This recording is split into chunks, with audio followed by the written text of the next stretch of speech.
And good evening. It being 5:30 on December 16th, I will call to order the meeting of the Shelburne Select Board. First on the agenda this evening is the acceptance of the minutes. I have read them, found no changes or issues of significance. Andrew? I'm all set. I So, would move that we accept. and I would second the motion. So there is a motion to accept the minutes as written. We'll take a vote, yes or no. Andrew? Aye. And I am aye. Motion passes 2-0. What is this? Sorry. Okay.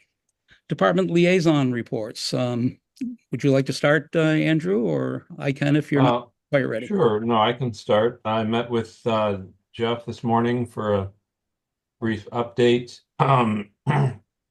He said he's sent in his Chapter 90 reimbursement for Cooper Lane. Still waiting on the guardrail company to install that project that was pre-bid at 40,000 by FERCog. There will be about, he roughly estimates somewhere between 20 and 30,000, a little more even, in the MassWorks grant left after the line painting is completed in the spring. And his plan is to use some portion of that to purchase more riprap stone material to address some of the bank stabilization stuff. But so that project is in good shape. The temporary bridge is in place. Terry Walker, our grant writer, is coming in to apply for a phase one engineering grant to replace that temporary bridge with a permanent one. So that's the first step. Um, in the other bridge that is on up near the library, um, he says that Gill Engineering has submitted drawings to DOT, and the construction grant phase two is now open for Chapter 85. And so they will be looking at an implementation grant for that bridge. Um, and what else?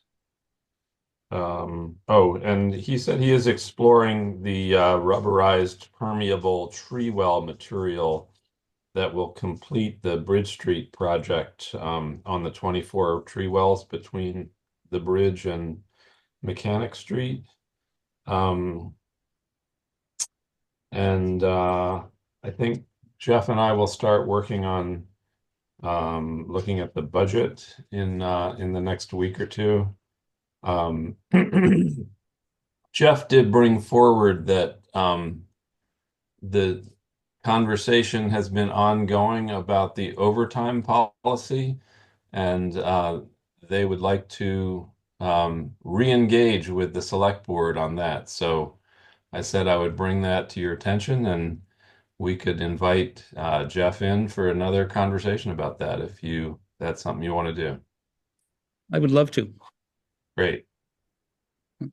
And I think there's maybe some new opportunities to reach an agreement that's satisfying around her, and certainly to hear the concerns of the crew and how that's been going. So more on that when we get there. Great. Um, uh, I think that's otherwise, they're just keeping an eye on the weather, and it's going to be more messy stuff going rain and snow and back again. That's a little hard to predict, but the Ray is doing great work on keeping our equipment going. He's been able to weld our grading bucket on the backhoe to keep that in service for another few years. So we've got some talented folks on the crew, and lucky to have them. No question. Any I other? think that's all I've got. Okay. Um, Are we expecting Trisha tonight or not? No, she is under the weather. Oh, okay. Yeah, sorry. Um, for the police liaison report, I think it's Wednesday this week. We have the Police Services Advisory Committee meeting scheduled, so nothing new since the last time I reported on that. The police department, as maybe you saw on social media and the newspaper, and possibly even on, I believe it was on 22, TV 22. The Cruiser event was held yesterday. It was really spearheaded by Tucker Jenks, our detective, but all the police officers, the Buckland, Shelburne, and Shelburne Falls fire departments supported this event. It was held in front of the park at Park from 11 to 2 on Sunday. When I went, it was very busy. And I got a report from the chief today, who said not only did they stuff a cruiser, but they had a Sprinter van, which is a pretty large van, not your basic minivan, and they filled that as well. So it was very well received by the community and very well supported with lots of toys for kids in need. This is Shelburne Police Department in combination with the Greenfield Children's Advocacy Center, the Mass State Police, as I mentioned, the three towns, the three different fire departments, Giving Back Together Toy Drive, Hilltown Tents, Smoky Bear, and Santa Claus were attending, and it was really a nice community event. I was proud to see it happen. Um, Last week, I met with the Mohawk School District Paraprofessional Contract Negotiations Subcommittee. As I had mentioned at a meeting or two ago, I am on that subcommittee representing all 9 towns. Um, it was an executive session, so I don't have anything to say on the details, just to let you know that that negotiation process is starting and will be happening regularly until it's settled. I'm told usually within a couple of months. Um, Andrew, I think we all got an email regarding the Mohawk Trail Regional School District Budget Subcommittee that's having a meeting, and they invited the Finance Committee representation from all 9 towns and a Select Board representative from the 9 towns. It's the 18th from 6 to 7. I have 2 other meetings, 5:30 and 6. If that's something you would like to sit in on, you had the information in that email as well. But I just wanted you to know it. I don't believe Tricia will be able to make it, and I know I can't. So I just wanted to mention Yeah, that. I have that on my book. I believe you can attend remotely too. I think so. Yeah. Yes. Yeah. Yeah, Great. I will try to attend that. I Okay. have a yes, I can do that. Terrific. Uh, we have, that's all I have for liaison reports. Um, we've got a lot of things on the schedule tonight. We've got a couple of minutes before the designated time for Will and John. They're both here, and it's not a public hearing, so we can start that a bit early. But let's look at new business. Item A, there was a battery storage issue. We had received a copy of the planning board's draft of that potential bylaw, and I would like to pass over that item tonight, as we received 4 different bylaws in PDF form this morning, including that one, and we're told by the clerk that that's a new version compared to the one that we received a week or more ago to study for tonight. So I don't know that that's something we should look at. Apparently, there'll be a public hearing on all 4, but um, as I say, 6 minutes early, not a problem. John and Will are here for um, the part-time clerical positions for both the planning board and the community preservation committee. Who would like to begin? John? Go ahead, John. Uh, okay, well, I've talked with Faye Whitney recently about this, and she, I think Will can explain this more about the CPC part of this, but Faye was saying that she didn't think either job, the planning board, or she didn't think the planning board advertisement would probably get anyone because we've advertised this as well as the Board of Health a couple times before and didn't really get anyone capable who was interested. And they had an idea that we could possibly advertise just the CPC position, if that's even allowed, she said. If you can get someone who would take it, if a few more hours were involved, you could offer it informally, the planning board position along with it. And then she could resign from the planning board. And she said, as you all know, I am overbooked and would not mind giving up the planning board position. However, also don't mind keeping it, particularly due to my strong sense of civic duty. And she is doing a wonderful job for us. And she said she could then resign and reapply for the position if you don't find anyone else. Resigning is easy. It's the reapplying that takes more time and involves Terry and the select board, et cetera. And she'd prefer not to have to go through that exercise. And she said she'd cooperate in whatever way works best for you. And just please don't leave me hanging, she asked. I'm unclear. Why can't Faye just stay in the position until we find somebody else if we do? And if we don't, sounds like she's willing to stay on. Why does she need to resign? I think I can answer that. Please correct me if I'm wrong. The planning board cannot advertise her position while she's still in that position. Right. So she would. And why is that?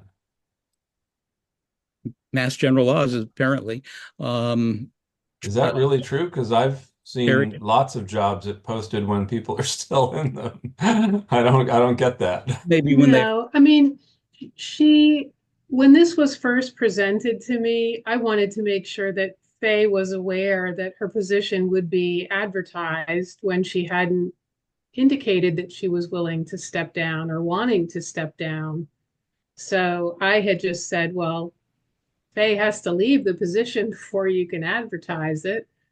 But if she's on board with the town advertising both positions, with the hopes of finding someone to do both, but I honestly think it would work better if Faye is willing to stay on, unless you want more from her, I think you're better off just looking for someone for CPC at the moment.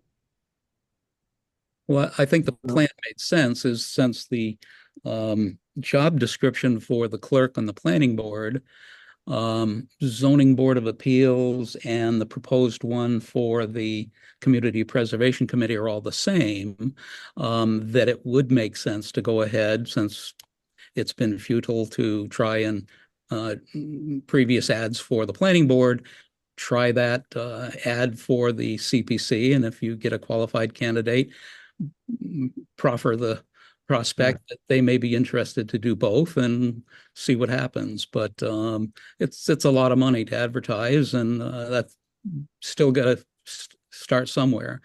We had on the last planning board, we had a discussion about the possibility of hiring somebody one way or the other who could like follow Faye. In other words, have an overlap between Faye and a new person, because Faye obviously comes with a huge amount of experience and knowledge, institutional, information.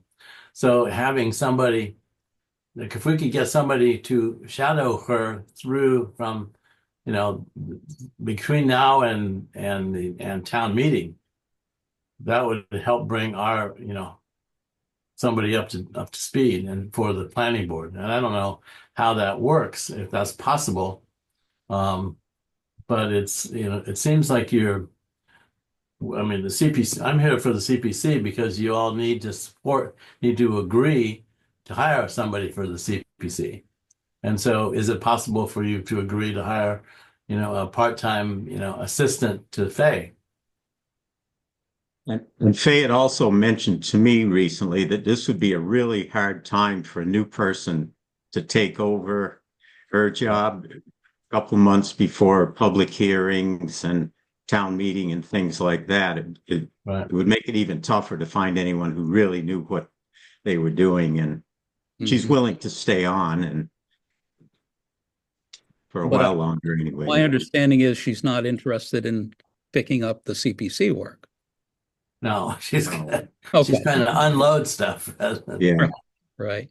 So we definitely will act on the new position as outlined for a clerk for the CPC this evening.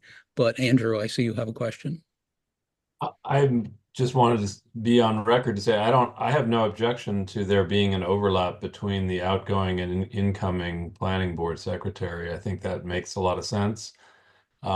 It's very common, and and especially in the case of a friendly transfer like this, where what she's describing sounds like almost the typical model of somebody who's making a responsible step down and is giving the organization a lot of notice to say, try to fill my replacement, and that happens all the time. I have no, it's flabbergasting to me that she should have to resign so that we can post a position. That just goes against almost every other hiring thing that I've been part of.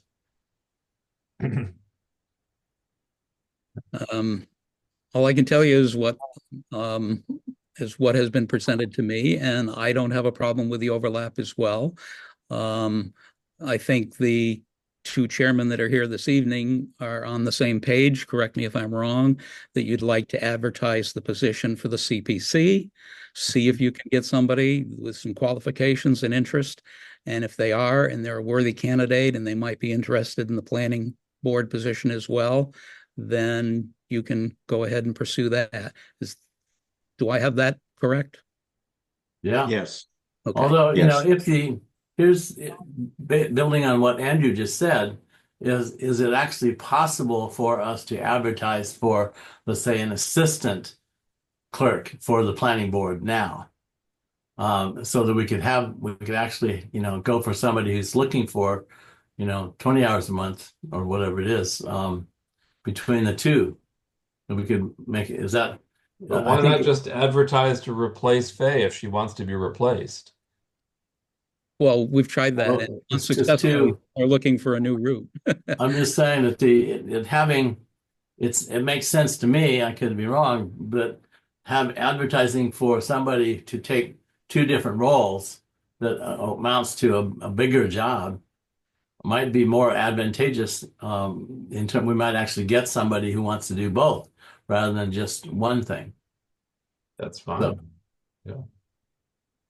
Is there even a job description or one needed for an assistant planning clerk? That's easy. We can take the one we have for the planning board clerk and just make it an assistant job. Working with I could do that in an hour. But why not make it the planning board clerk? And then when you get that person, if they want both jobs, they can take both jobs, and Yeah. you don't have to change the title when Faye resigns. It's just understood that Faye is training her replacement.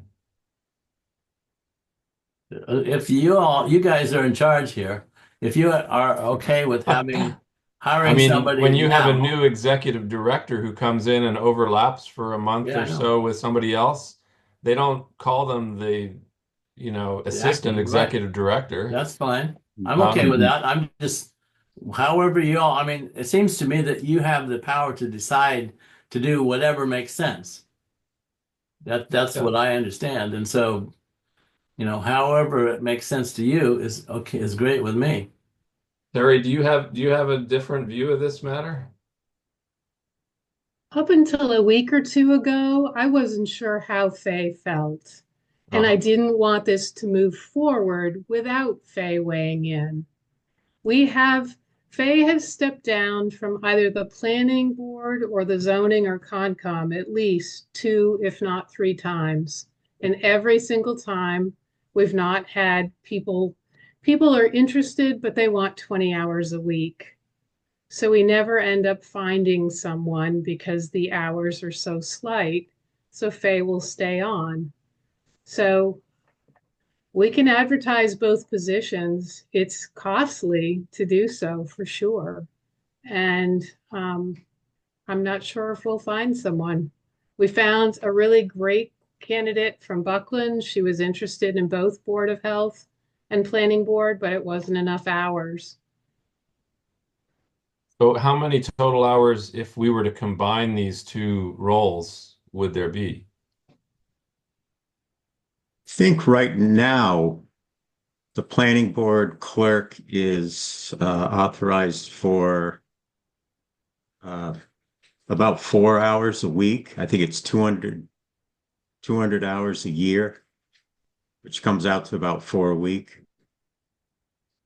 What's the CPC asking for?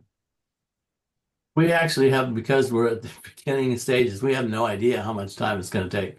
But there's certainly busier times, like right now is much busier time than, between now and town meeting is busier than the rest of the year.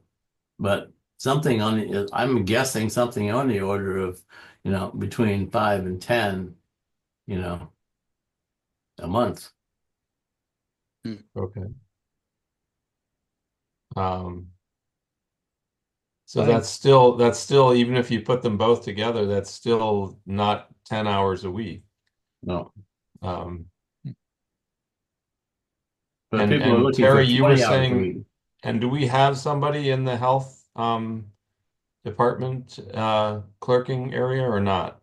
I've been doing that role now for probably 3 years because we have not been able to find anyone. And how many hours is that? They meet once a month, so the meetings are typically an hour, hour and a half. That's it. Uh, can we roll all of it together and get somewhere? I think the learning curve in John's or Will's areas is going to be steep. And it would be amazing to find somebody that could take that on and be worth their salt and not go crazy trying to figure out what they're doing. I think with the planning board and as an assistant to Faye for a period of time would make great sense to have Faye take someone under her wing and bring them up to speed. Will's person on the CPC is like the rest of the group, learning as you go, I think. Right, exactly. And basically as the chair, I'm doing a lot of what I think a clerk would be doing, Mhm. monitoring. And so I'm just, sending out notices to people and checking the email and a lot of things like that, that I would want to assign to, delegate to somebody else. So it's certainly not 5 hours a week for what I'm doing. But it's, Do the advertisements say how many hours the position is being offered for? No, They don't. So no. I don't see any bright ideas here that helps us other What have we been saying if we don't advertise the number of hours? We just say part-time? Yes, Oh, and then when people apply and find out that part-time is not 20 hours, then they withdraw? that is correct. They'll typically ask how many hours and whether it's benefited. Okay. So what if we say 10 hours a week non-benefited and just see what we get? We can try that. I kind of like it actually because people who see an ad for a town and look for a part-time job are probably thinking 20 and may have some time to do something, but not 20 and don't apply. maybe it's better to divulge right up front that it's 10 hours a week, and see what happens. We can always, with a good candidate, see if they're willing to take on the different roles, the 3 different ones we've discussed. But you got to start somewhere. One thing that we have held off on the planning board and on CPC from advertising in the two-town news. But we just recently got a new member for the planning board because of something that we wrote in the two-town news. So it could be that we could find somebody who's interested in it from a civic contribution perspective, as well as a small, amount of money. So that would be a way that we would certainly want to do that in addition to whatever is the normal advertising process that Terry, you do. I don't know. Andrew, I'll ask you, does the two-town news accept paid advertising?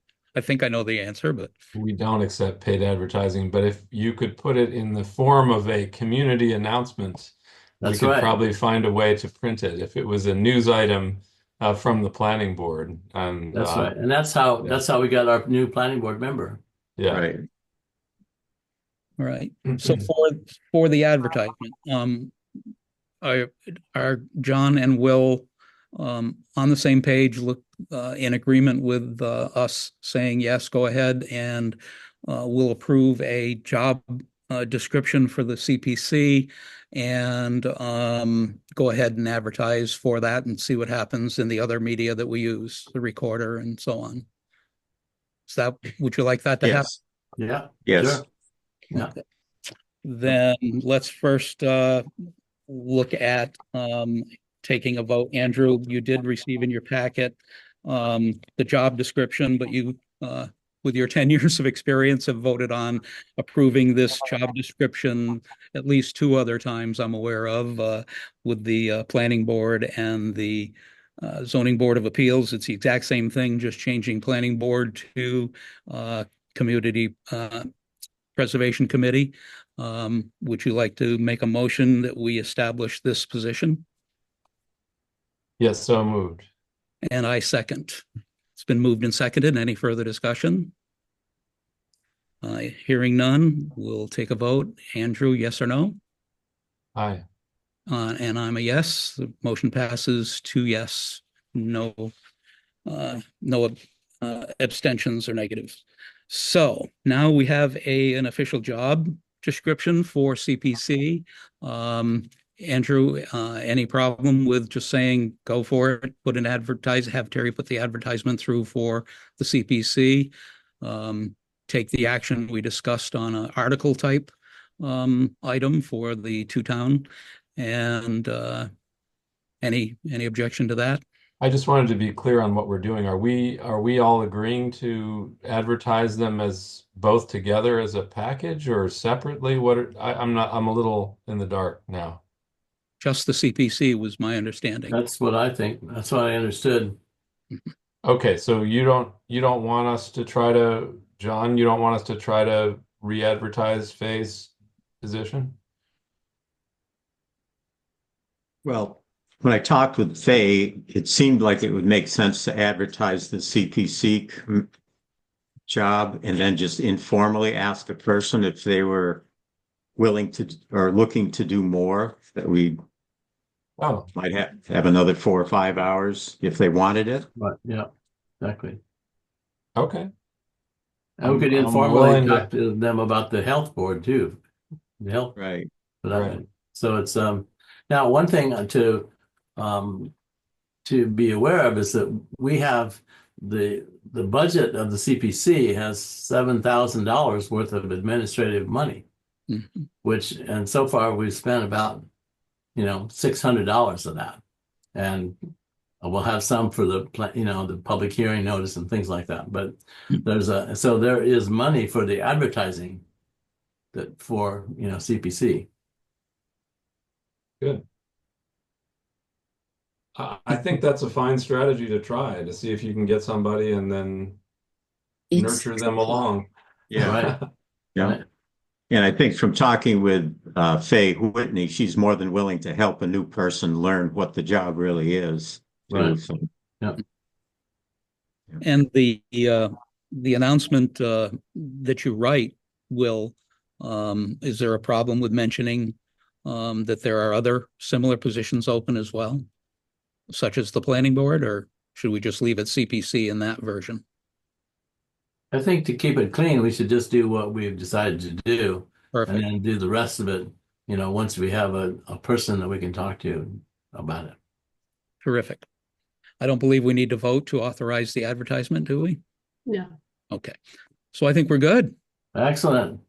Was there anything else you gentlemen wanted to share with us? I wanted to flag to you that I don't know what you got in the email today, but there are a couple of planning board matters that are going to turn into general bylaws with responsibilities for both the town clerk and the select board. A couple of different ones regarding the short-term rentals and also the mobile food. Those are going to involve, they're not going to be zoning issues. They're going to be general issues with We just got those responsibility to today. you. So that's why hopefully those that you've gotten, you've received those. And if you want us to come at some point and talk about that, We we're did happy to come back. we did receive those two along with the battery zoning and Right. the is it the ADU zoning? EDU, yes. Yeah, And right, Some exactly. of those, Got the some of four. those, right. Some of those may be the same as the ones you already got, but there was a little confusion there, so we decided to send these again. But our next planning board meeting is January 7th, so we're hoping that the select board and the ZBA has a chance to look these over and get any feedback to us before our January 7th meeting, so we Great. could get. On the 30th. Very great. Do you want to come and chat with us on December 30th? I would say if you have questions, I'm around. So, and John is probably too. So, we're happy to come. Why don't we just put it on the agenda and have space for some chat if Okay. that's helpful. Because we just Okay. got them today, so we haven't really had a Yeah, chance right. to look at them. Yeah. Right. Okay. So we'll put it under new business for our next meeting with all four. All right. Mhm. That's 2 weeks to give them a good review. The battery Excellent. one's quite extensive. I haven't looked at the length of the Yeah. other two. All the others are small. The others are very short, 1 or Cool. 2 pages. So it's Good. We'll And give- just to give me a heads up, is the battery one largely just state boilerplate that we're required to adopt? no. It's not. Okay, because I thought just reading the papers about Wendell and Shutesbury, I thought that we had to craft bylaws that pretty much matched what the state was saying. That's Well- true. And there are towns which have pushed the edges in terms of regulating battery storage as to the extent that it's possible. So we're moving in that direction, following up on other towns who've been approved, Okay. for what they're doing. All right. I Okay, think we've good. accomplished what we need to tonight. We've got it covered. We'll see you on the 30th. It's Okay. a little past Thanks. 6 for our next appointment, so we'll move on. All right. Okay, thank you. Good night. Thanks. Good night. Appreciate it. And I do believe we have the Finance Committee, yes, on for a 6 p.m. appointment to discuss fiscal year 26 budget directives.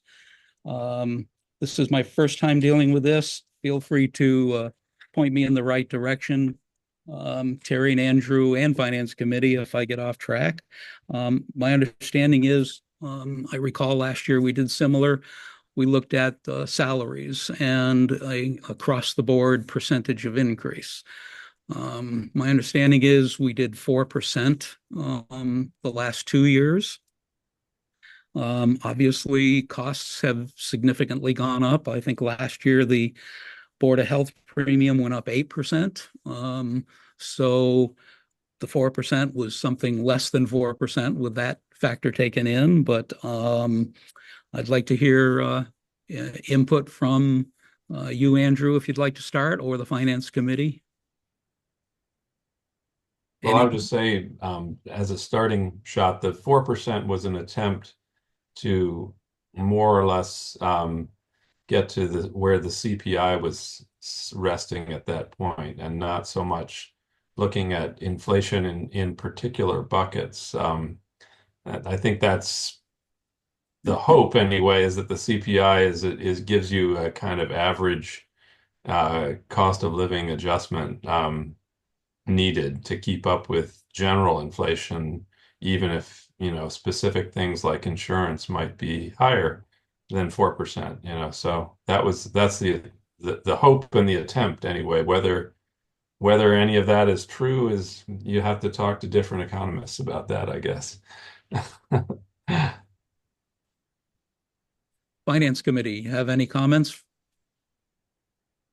Just in terms of CPI, I actually was looking at it in the office the other day. It is lower than it was this time last year, if that offers any Yeah, guidance here.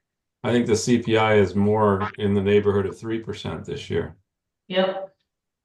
I can't remember exactly what it was, but I need to use it in a calculation for something, and it is lower than what it was last year in December, so. Yeah. Just for guidance. So does the Finance Committee have a recommendation for this year for fiscal 25? I'm sorry, 6? 3 or 4, I would say. If you're keeping it with CPI, then I would say 3. If that's your intent, Andrew, or the goal, I would say 3, but I'm not opposed to 4 either. Yeah. I was just offering that for consistency. If that was what we have been trying to do in past years, then we should maintain that consistency in setting it this year. Makes sense. Andrew, you're on the Franklin COG. Have they started their budget and looked at a similar number? They're going to be, I'm trying to remember if they offered a number in their first draft. They're going to be reviewing their budget at their next meeting, which will be in January. So we can certainly give them a call and find out what the inflation factors that they're considering. I think they've been, Terry, you can correct me if I'm wrong, but I think the COG has been a little bit above in generally where we have wound up.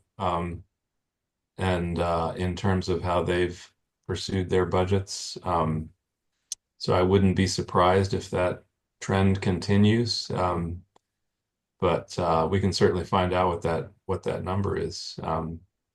Terry, do you have any input or suggestions in terms of where we come out in the 3 to 4 range? I was kind of aiming for 3 this year. I mean, I know in past years we've gone at 2% adjustment for many years when we were in kind of the low inflation period prior to COVID. So I don't know what if you have perspective on our traditions as far as budgeting goes. I think we've tried to move away from cost of living increases, and it's been more about maintaining competitiveness and retaining employees. The one board that I sit on is the Solid Waste District, and they've recently proposed 4% increases. I've also asked Angel to attend tonight with the hopes that she'd know more about what's going to be happening with the health insurance costs this year, if that helps in any way. Angel, do you have a moment? I do. Sorry if it's loud. I'm at basketball. No problem.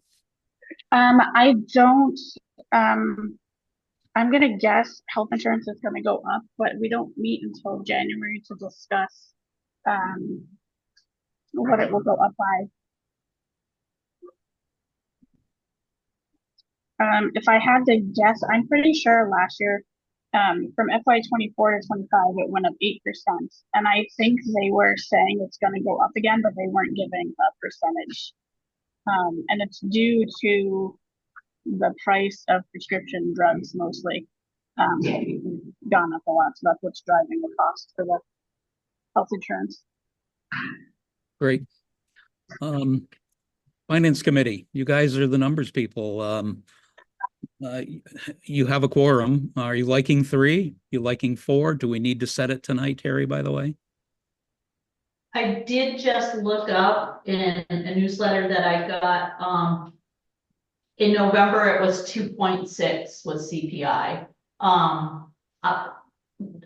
December's won't be out till January, so if that gives any guidance, but, I wouldn't probably go below 3. That's just me personally, but.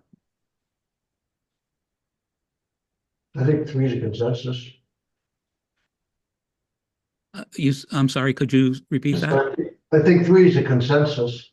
Okay.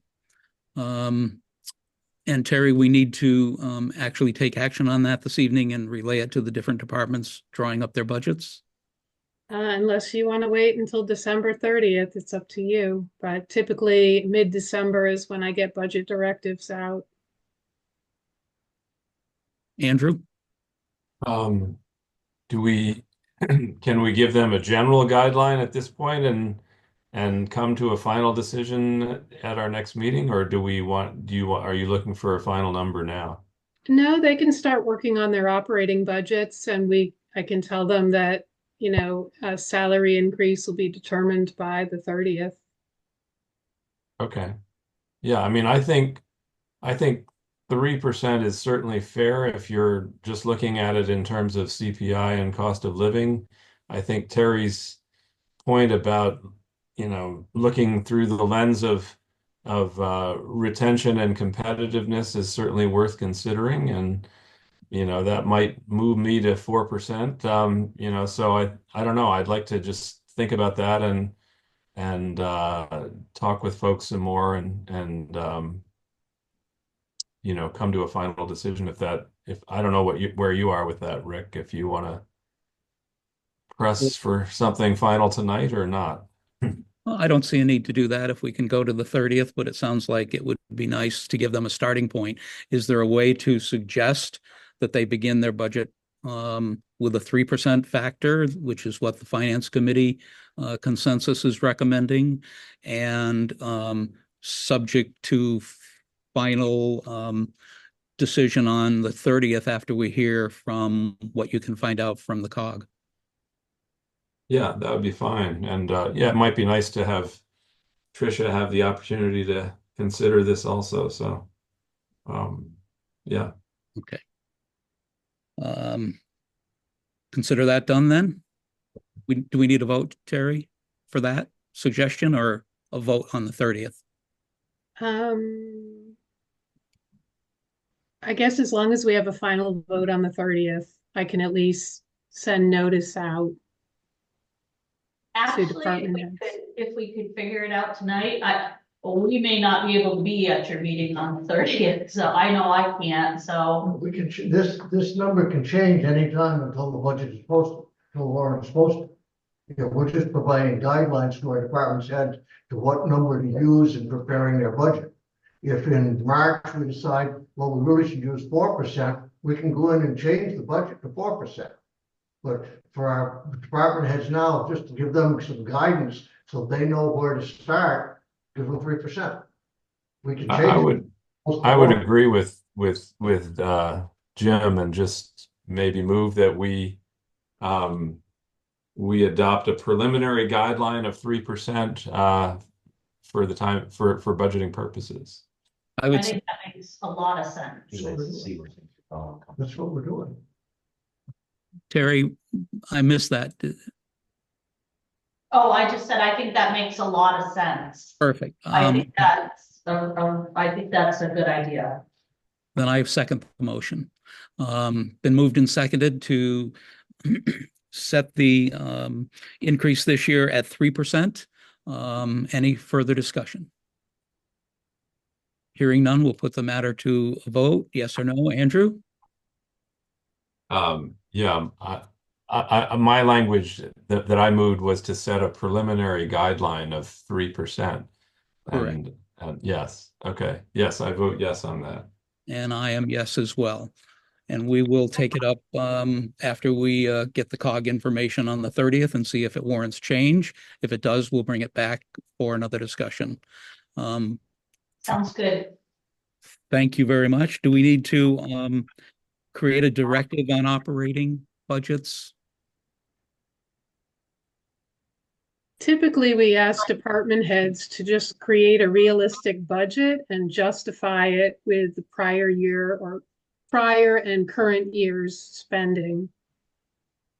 In the form of a motion or vote, or just a directive? Just It continue can be a the way we've been motion. doing. Just continue the way it's done, the way Jerry described it. Okay. So Terry, Terry, just one question that Jeff Johnston asked me this morning. Do you know when the department heads will get the 6-month budget to actuals? Well, usually that will be after the December 30th warrant. That is 6 months. Okay. And we have a warrant that week, so. Okay. Yeah. Because I think we'll probably just wait and use that as our baseline for the next budget. Okay. So we have everything, or I'm sorry, you have everything you need then on this matter? Terry? Yes. Okay, perfect.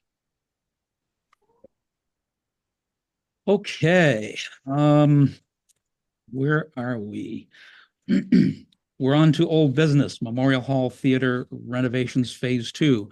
Andrew, I see that we have Joe Maddie and yes, Jim. Jim Kessler. Yep, Jim. Andrew, would you like to open the discussion?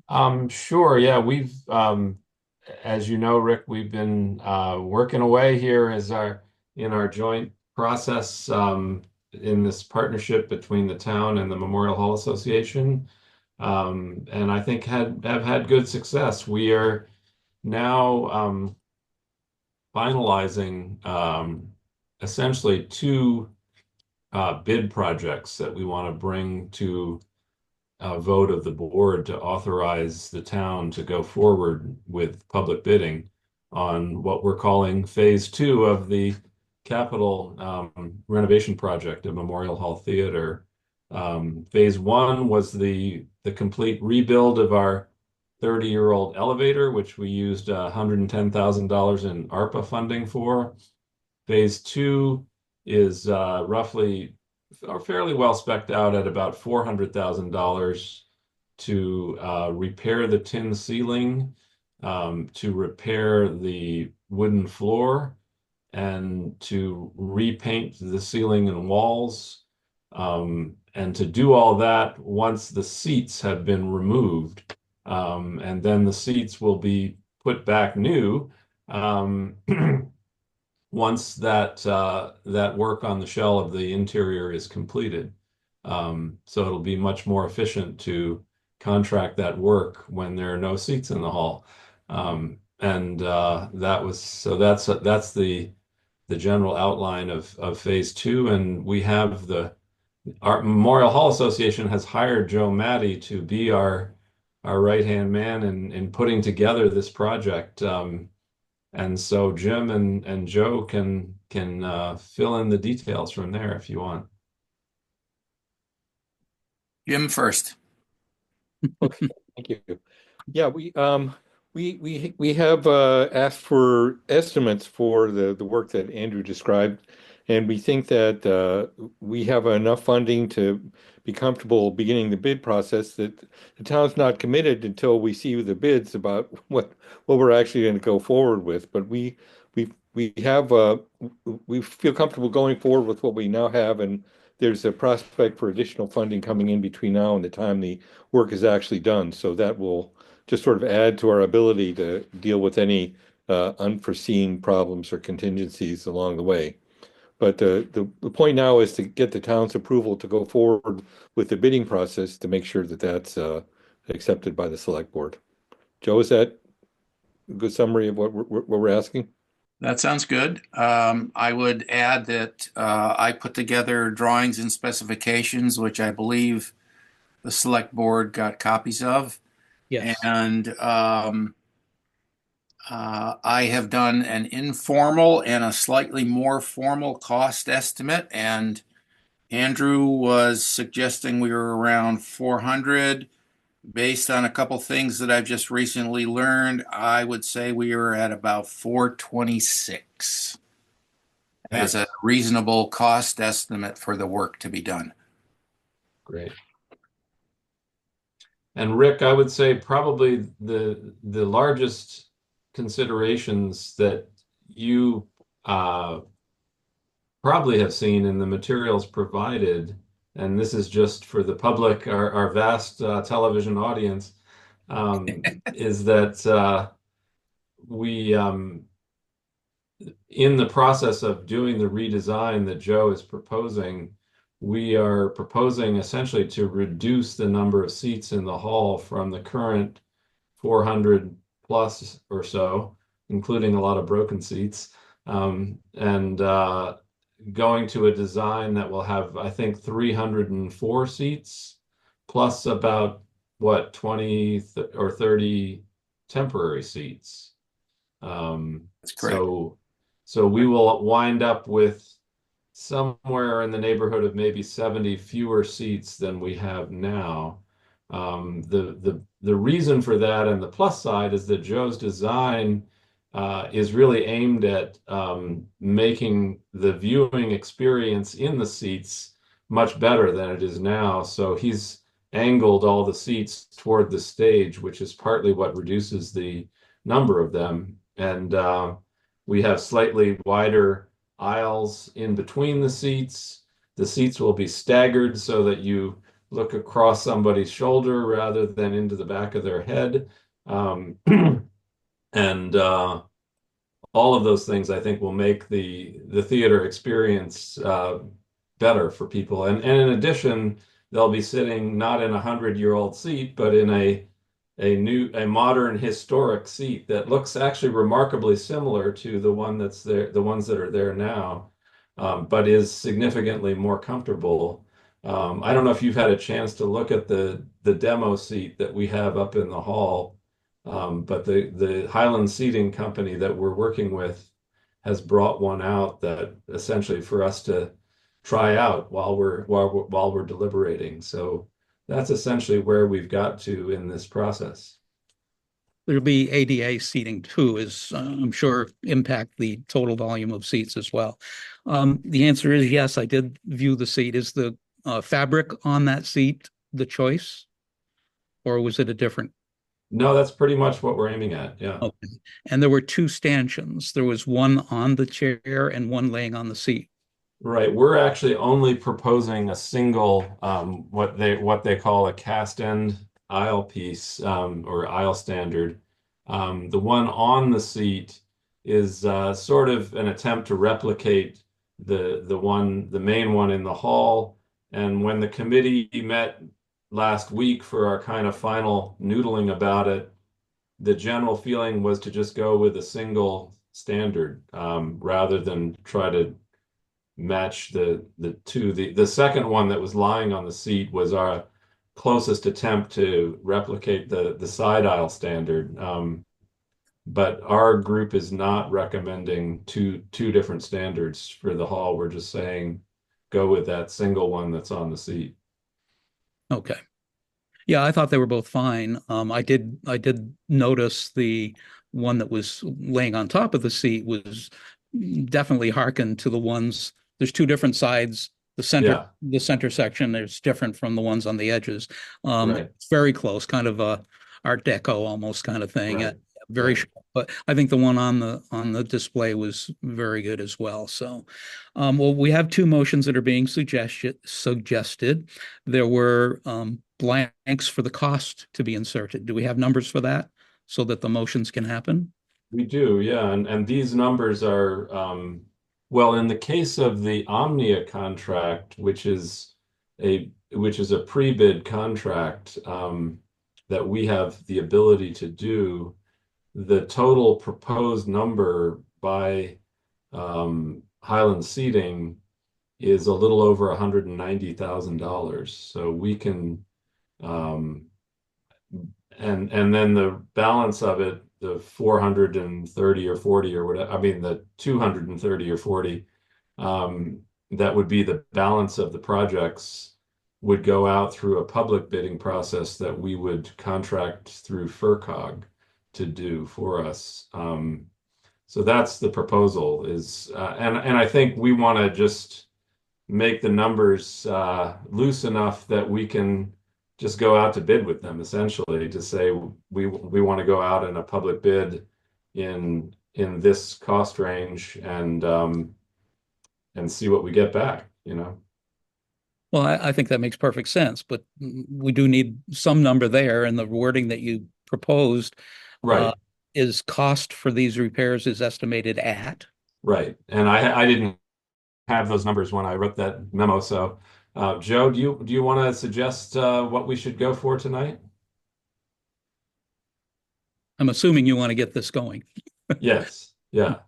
Well, and in particular the Omnia contract, because if they can lock us in for the beginning, the process of seat production, then we can wait until the other bids come in before we actually finalize on the dates of that production. But the complex dance we're trying to deal with is that until we know what the ceiling and floor contractors tell us in terms of both cost and time availability, we won't know what window we're operating in to remove the existing seats and then do the work and then install the other seats. And if we guess wrong, we have to pay a seat storage charge on the back end. And we don't want to do that. So we have to, try to launch the Omnia contract, but hold back on the dates until we know what the other contractors tell us. So the two numbers, rounding everything out, is basically 200,000 for the seats and 226 for everything else.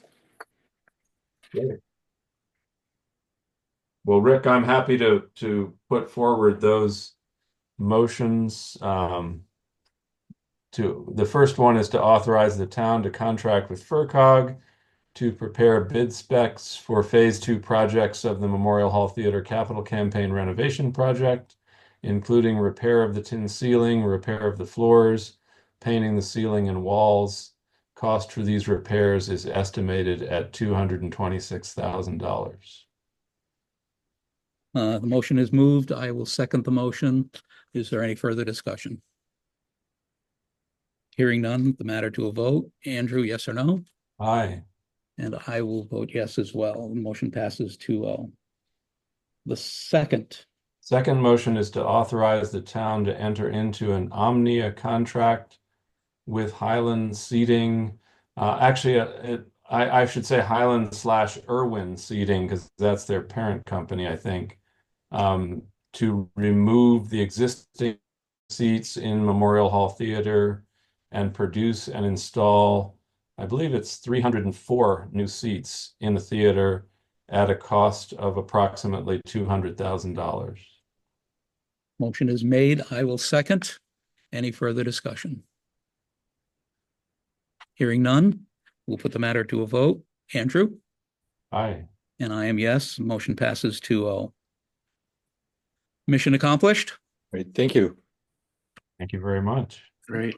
Joe, that was a great packet you sent with all the detail of the 3 different projects and the schematics, the drawings that you sent as well. Very helpful to get a handle on it before we Great. sat down to discuss this. So thank you for that.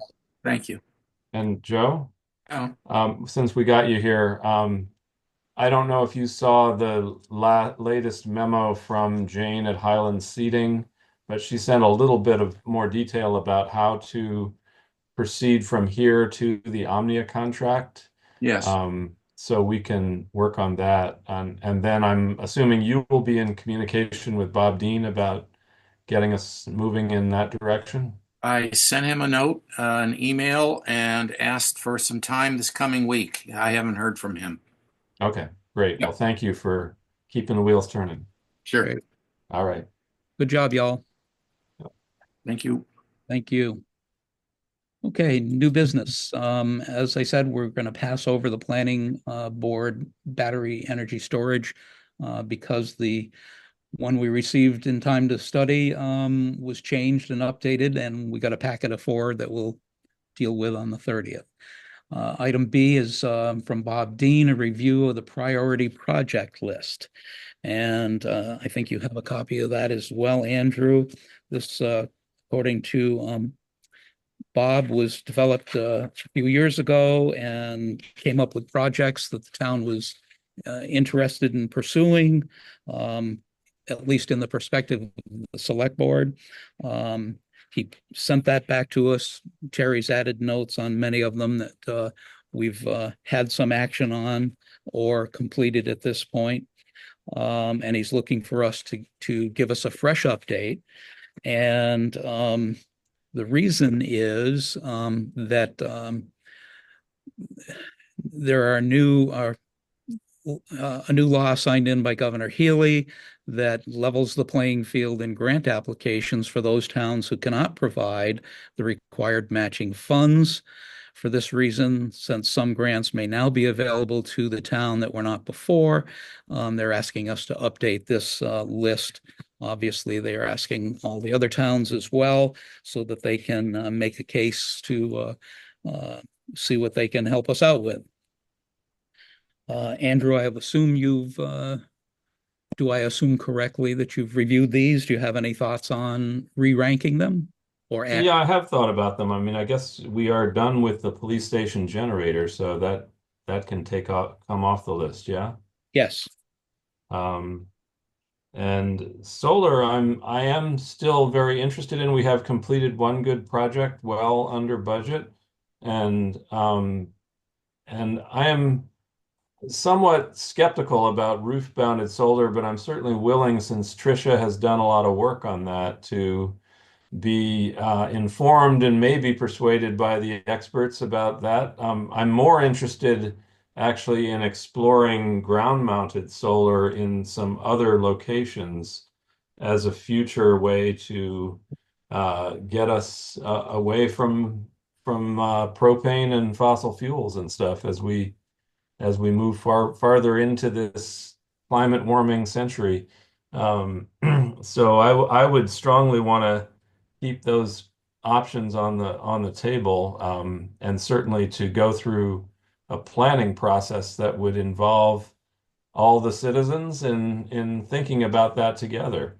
The Arms Library windows is still, I think, a project. In some ways, I would say the cowl windows and cowl work in general feels like a higher priority because so much work has been done in the library. So I would kind of move the cowl up a notch there. And the Memorial Hall renovations, we have, I think, made tremendous progress on the public side. We've raised, we've raised nearly half the 1.2 million that we set for this 3-year capital campaign. And the one place where I think there's there's 2 places that I think are remaining for public funding opportunities. Actually, there's more than 2, but the 2 big ones are replacing our 30-year-old heating and cooling system. And we have an opportunity, once the streetlight project is complete, to go into green communities for another funding round if we want to do heat pumps in Memorial Hall. So that's something we'll have to study and get in line for, but in a year or 2, that could be a project we should look at. The other one that will be likely required to do is to make the stage handicap accessible with a lift. And that's another grant funding opportunity. But we are now, beginning to raise private funds to complete the capital campaign. And that project is pretty well underway. As Terry noted, the one site we had kind of in mind for public bathrooms is now not on the table. So I don't really know where that conversation goes. But I'm open to hearing thoughts about it. And Terry knows more about the economic development director idea, if that's connected with this four-town project that she's been representing us at. So that's kind of generally my take on the list. Anything new? Well, as I said, I think there are other potential projects with the Memorial Hall building that might include some repair of the stonework outside the building, some repair of the balcony that I've heard has some structural issues. So there and there may be other things related to water damage of the roof that we learned about this fall. So there's definitely more out there in that realm. And I think there's probably more out there in the Cowell Gym realm that we need to, do some more study with. But those are the things that immediately come to mind. I will have to put my thinking cap on to come up with other projects. Well, I think your re-ranking is on track as well, and agree that the terminology is Memorial Hall renovations, and most of those that you've mentioned, if not all, come under it. The public bathrooms in the village, we don't have any property other than the Mechanic Street and the State Street, and they're not really in the village. So I think that's a tough one. What I do think would warrant, as you see on that page 4, the last page, we had to rank the top 4 in previous. I would suggest that we have a new number 1, and that we should put a generator project for Town Hall as our number 1 wish list item. We have finally got the generator at the police emergency management building, a critical component. The fact that in a power outage that we can't run our business, the business of the town, is crazy. And I think it would warrant a spot. And I would suggest if we add that as a separate line item and not package it under Memorial Hall renovations, that we put in as number 1 preference a generator system for Town Hall, and see if we can't get that done. I would agree that number 2 should be the Cowell Gem. Number 3, Memorial Hall, and number 4, leave arms where it is now. That would just be my suggestion after mulling this over since last Thursday, or whenever. Actually, we got this list from Bob Dean December 4th. So those are my initial thoughts. Terry, can you remind me, what's the lifespan of this list? Is this something we review yearly, every 3 years? How does it work? I don't think we've updated this in quite some time. I think just because there are some changes to funding available, they've asked for an updated list. It's not a blueprint. It's a roadmap. It's guidance to Bob Dean and his people for grant application processes where we are able to do a match, and those places that now possibly open doors where the town is not able to do a match.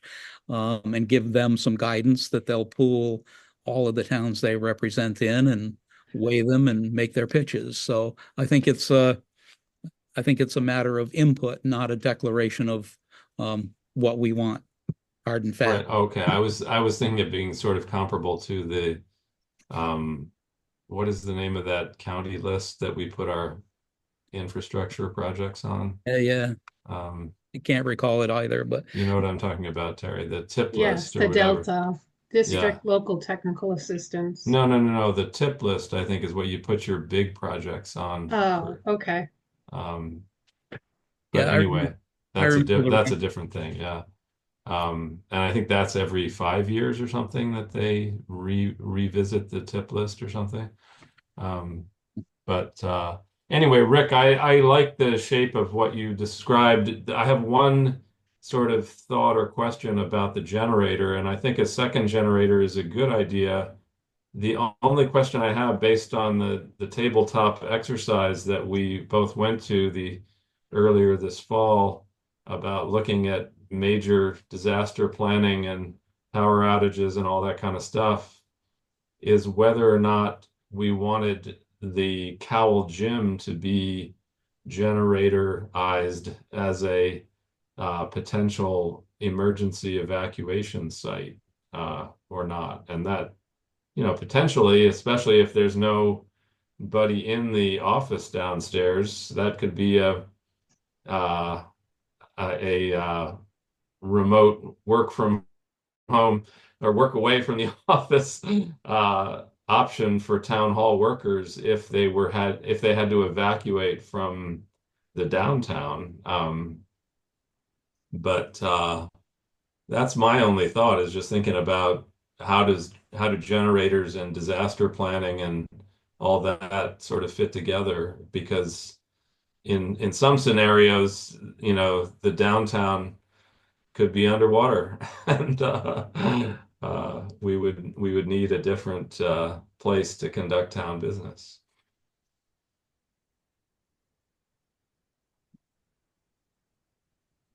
as I recall, the conversation about using the Cowell had various and other drawbacks. However, it's definitely in a good location. But I think that's going to be coming to us for a broader discussion on the 30th. I think that the object here is to give Bob Dean some direction of our thoughts at the moment, as opposed to Right. hard and fast town goals, because I don't think 3 selectmen or 2 should be making that decision. I think they're looking for some guidance. Is this still what you guys think is important? And it sounds like the 4 that we labeled as the top 4 choices are still in the mix, with the exception of possibly adding generator component, whether it be 1 or 2. Well, I could see us just saying that we are in favor of prioritizing a second emergency generator for the town and leave it open as to where we put it until we get more input. Terry. We did use grant funds to wire town hall for a generator. We just don't have one. Okay. Yeah. So we're already partway down the road there. I think the hope was that the highway would come and hook up a portable generator for us, but that's never happened because whatever weather event is going on, the highway is busy. So we just sit and wait for our phones and power to come back. I see. Well, learning that information, I think, moves that up in my list in terms of implementability, because I think that was one of the big holdups in our conversation about Cowell, is that we would need to do all that work that apparently has already been done for Memorial Hall. So I changed my recommendation there, Rick. I'm happy to support your idea there. Okay. So Terry, go ahead, Terry. I can certainly add, in addition to energy efficiency work at Cowell, we can certainly add the generator in the mix there too. Well, I think we should rank them the way we did before. I think that's what they're looking for. So why don't we uh, add to this document a generator for town hall as as our number one. Okay. As number two, as Andrew suggested, the Cowell Gym, and you certainly can include the energy factor there as well. The third priority, Memorial Hall renovations. That's an ongoing project and certainly should be in the mix. And Arms Library renovation, specifically windows, as still our number four. Would make sense Well, too. let me just add one other thought to the mix, and which is which goes back to all the way back to the beginning to my liaison updates. I forgot to update you on my meeting with the Pratt Group last week, and the primary project the Pratt Group is working on is figuring out how to replace the elevator, which I guess the elevator was the company that made that elevator is no longer in business, or they can't get parts for it anymore. So it's really literally on its last legs. We are, I'd say, a fairly good way down the road toward assembling funding to replace it between the 55,000 the town has already approved at last year's meeting, commitments the Arms Library Association has made, and a CPA application that the library has put together. They did not get the $10,000 grant from the Mass Disability Board that they applied for. So that's a little small gap in the mix. So a lot of that funding is moving forward, but that is really probably, I would say, the most urgent piece of infrastructure that we're needing to replace in the near future. Why don't we change that description from Arms Library renovation windows and just make it Windows/ADA lift? Sure. I mean, Is there CPA application for the lift? yes. Yeah. Okay.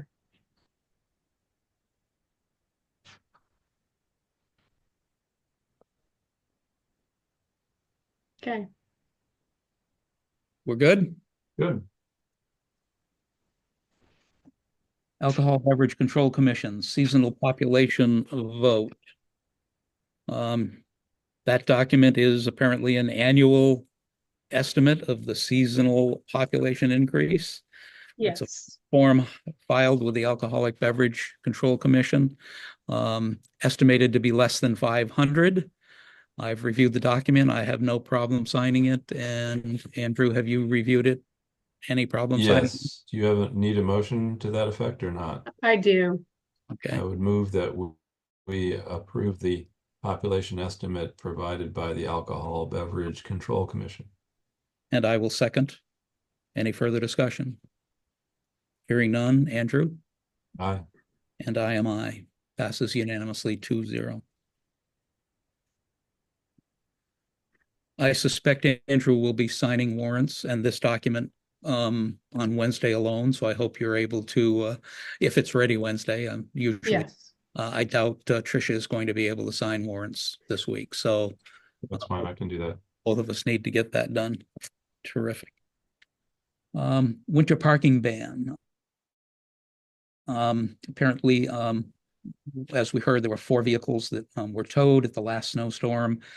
2 of the vehicle owners have spoken up and just said, hey, that really sucks, and tough to argue that. Comments I heard beyond that were it's time that everybody get as much information as possible on it. We have a map on the website. We've declared it from December 1st through March 31st as the winter parking ban in effect. There's the blue lights at either end of the parking structure on Water and Main Street. People who registered get a call through the Blackbird, I think it is, system. Blackbaud, BAUD. Blackbaud, Yeah. that Joe Judd, the town clerk, sends out. So um, I'm sure it happens periodically. It's unfortunate, but I don't know what more we can do about it. Any thoughts on that you want to share, Andrew? I'm in basic agreement with you, Rick. I think Tricia had put together some language or schematics or flyer that would go into the Two-Town News, and any other news organizations that we reach out to will publish it.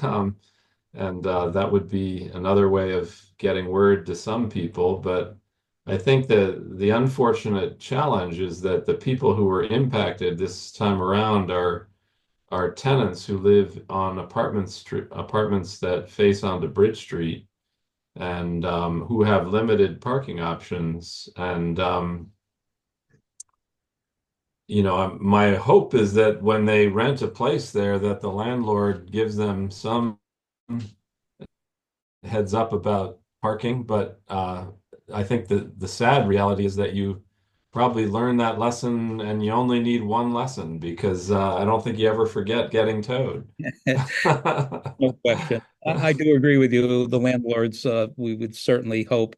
I mean, I'm a landlord as well. I just can't imagine having a place in the village like that I rented, and not telling them about the parking ban, telling them to sign up for the notification system through the town clerk's office and so on. The town clerk, by the way, did submit to the Greenfield Recorder a notice about the parking ban and where you can sign up and the information, and that got published. Good. That's post the towing situation. So I think we've made all the efforts that make sense to do, all that we've always done, and we'll just, like you said, hope the lessons have been learned of those that don't. Harry's got her hand up. Harry.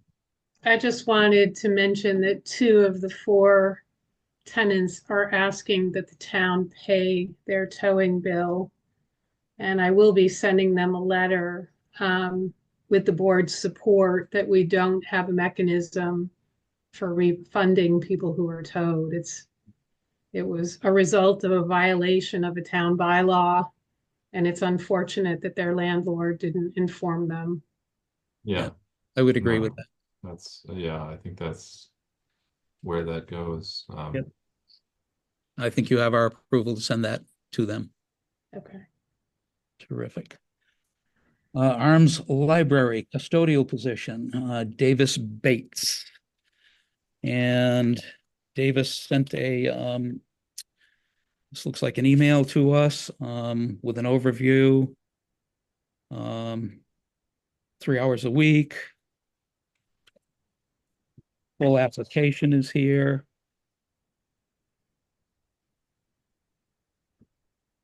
And the Arms Library, has the library weighed in and suggested this hire? Yes. Okay. This was a hire that was done by word of mouth. If you recall, the custodian that resigned from the town once cleaned all the buildings. Our Right. new custodian cleans town hall and Cowell Gymnasium. So Shelburne Free will be hiring their own, and Arms has identified Davis Bates. The town will pay for the library's cleaning. That's just been our practice. I told Lori at least through July 1st, that will continue. I'm not sure how, if there'll be changes. Do we need a motion to approve the hiring of David Bates as the custodial position for Arms Library? Yes, please. Davis with an S. Davis Bates, yes. Yeah. I would move that we appoint Davis as the custodial position. I do have some discussion about it. Okay, I will second the motion and open to discussion.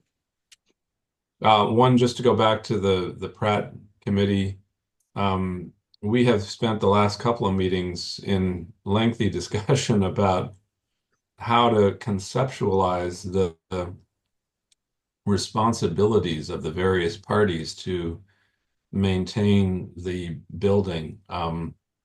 which is owned by the town and used as a library, and Buckland is committed to some portion of that. And going back in history, it's, hard to untangle who should pay for what. And it seems to me that you can think about it in ordinary sort of landlord-tenant concepts of this is the town's building and the tenant is the library association, but it doesn't quite, in my mind, get to and what is Buckland's responsibility in all this, which has always been a question mark.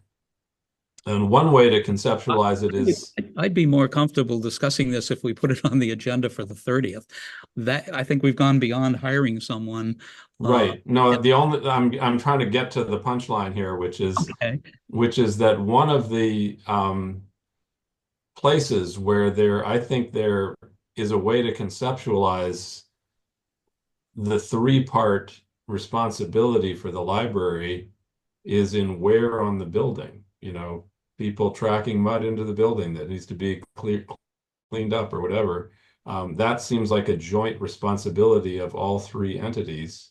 And so this customary practice of us just paying for custodial doesn't really fit in that concept, because we pay 100% of the custodial in that model. So that's something I would propose that we change, and we put the custodial line item into the Arms Library's operating budget, which is where I think it belongs. So if they want to hire Shelburne's custodian to go clean their building, they can do that, but they're paying for it out of the Arms budget, which is contributed to by all three parties. Gotcha. So that's just one little piece of a longer discussion we can go into as we go down the budget road, but that's something that the Pratt Committee has been trying to wrap our heads around and haven't fully succeeded in, So noted. Does the and again, now I'll go off subject too, but just one follow-up question. Does the Shelburne Free Library custodian come from a line item in their budget? That's a completely separate matter, because that's a 100% Shelburne owned and operated thing. But it's a question of how we bookkeep it. They are a town department, the Shelburne Free Public Library. Until recently, the town was paying for that position, but they've hired someone at a higher rate than what the town was offering, and they're paying for that using their own funds. Okay. All right, good background. Let's, I agree, we should dig into that as the budget process unfolds. One more application for hiring Carrie Healy as a substitute at the Shelburne Public Library. So moved. Moved and seconded. Any discussion? Hearing none. Put the matter to a vote. Andrew? Aye. And I am yes as well. Motion passes 2-0.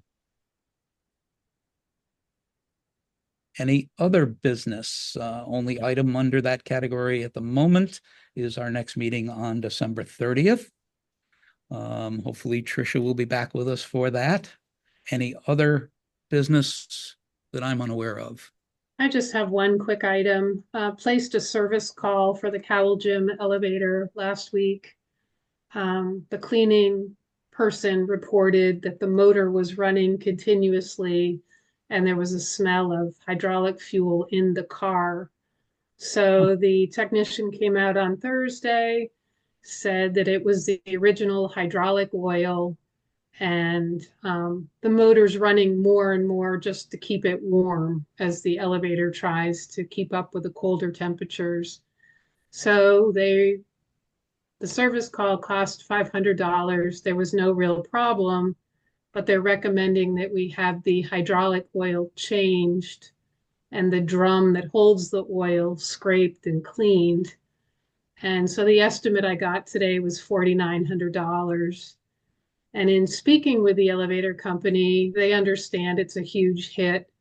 And I told John Walsh that as long as it's not an urgent matter, that I just keep it on a tickler file for either the coming budget season or if we have money left over at the end of the fiscal year. And either the elevator account or Cowell can handle it. We take care of it then. But It's not these one thing. elevators are costly. There's nothing cheap when it comes to elevators. No. Not one thing, it's two, right? Mm. Golly. And that's all under any other business? How about correspondence? And hearing none. Public comment, we have no public joining us live this evening, so I guess we're at adjournment. I just have one quick question. Terry, will the warrant on Wednesday be ready in the morning or not? I usually send out an email pretty early Wednesday morning to say that it's ready to go. So unless there's some snafu, it should be ready. Okay, because I would have to sign it before 9 or Thursday. Yeah, that shouldn't be a problem. Okay. Great. Excellent. We have a motion to adjourn. Motion to adjourn. And I second. All in favor, aye. Aye. Aye. Thank you, guys. Appreciate it. All right. Good Thank you, night. Rick. Have a good